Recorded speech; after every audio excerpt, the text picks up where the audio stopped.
instead of rebooting movies, because they're always rebooting some type of movie and it's the same crap over and over again. So, the movie reboot format is like, I feel like it's already tired. You know, I don't understand the idea of like rebooting a movie. Like, you know, why are you rebooting Charlie's Angels or The Grudge or Hellboy? Like, I saw The Grudge reboot. It was terrible. mm. You know, like, I don't know. I don't understand the reboot thing. Like, just come up with a new concept. Well, you can come out with Charlie's Angels, but come out with Charlie's Angels from a different point of view, from Charlie's point of view. So you only hear the angels over the speaker, but it just follows Charlie. I mean, I think that would be interesting.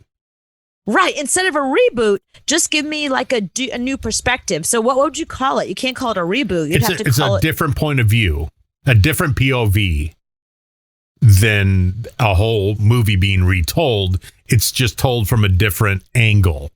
Okay, so like if I did The Social Network, it's from the perspective of the Winklevoss twins, where Mark Zuckerberg is the villain, and his plan all along was to make money off fake news posts. Exactly. so he's the evil one. Like James Bond, you know, from a villain's point of view, James Bond isn't a savior. He's a mass murderer. Yes, he's killed a lot of people. So if you look at it from the villain side of, he's like, this dude's crazy. This dude's a serial killer, and I'm going after him because I'm trying to save other people. I want him to do Cujo from the dog's point of view. So it's kind of like Homeward Bound, you know, where Cujo is a good boy.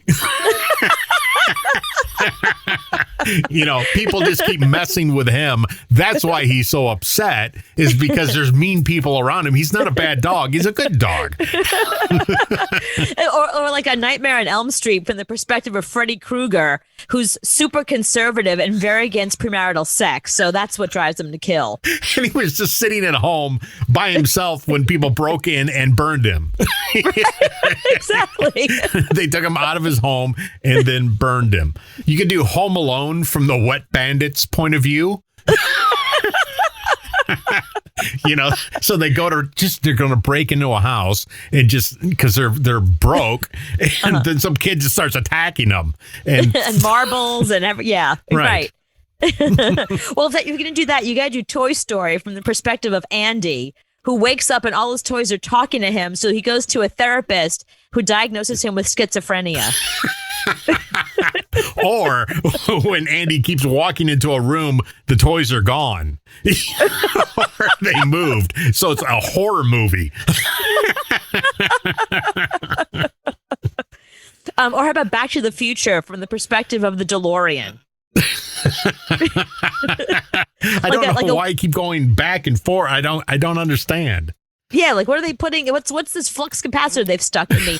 And the perspective of the skateboard is the follow-up. Oh, yeah, from the perspective. Well, Die Hard from the perspective of Hans Gruber. So,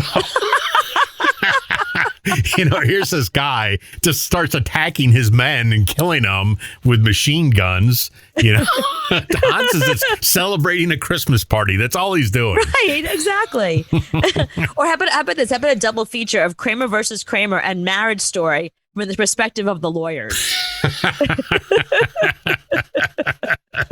But this is the best one. Pulp Fiction from Brad's perspective. So I want to understand why he thought he could really get away with treating Marcel Wallace like a bitch. You know, I want to know what happened up to that point where he got shot.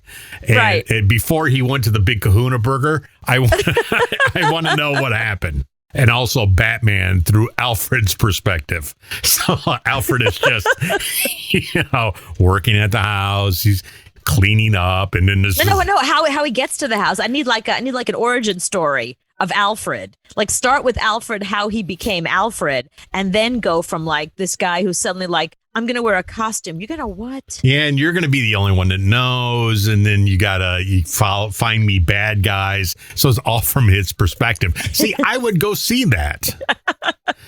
How about Goodfellas from the perspective of Karen, who just gets a sexual thrill flushing things down the toilet?